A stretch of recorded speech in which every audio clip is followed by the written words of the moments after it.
ఒకప్పటి రోజుల్లో అయితే ఆడపిల్ల తనకి బాధ కలిగిన కష్టం వచ్చినా కూడా రాత్రంతా కూర్చొని తనలో తానే ఏడ్చుకొని తెల్లవారేసరికి పైకి మాత్రము తన పెదాలపై చిరునవ్వులు చిందిస్తూ ఉండేది.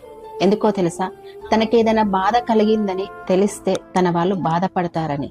కానీ ఇప్పుడున్న రోజుల్లో ఆడపిల్లలకి బాధలు ఉంటున్నాయి, అలాగే మగ పిల్లలకు కూడా ఇప్పుడు ఆడపిల్లలతో సమానంగా బాధలు కష్టాలు వస్తున్నాయి.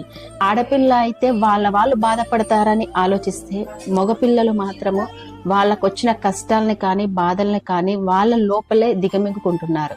ఎందుకంటే మన సమాజము ఏడ్చే మగాడిని నమ్మదు కదా. ఒక మగాడు ఏడుస్తే నవ్వుతుంది మన సమాజము. అందుకే వాళ్ళ బాధల్ని వాళ్ళు మనసులో పెట్టుకొని చాలా నరకం అనుభవించే వాళ్ళు ఎంతమందో ఉన్నారు.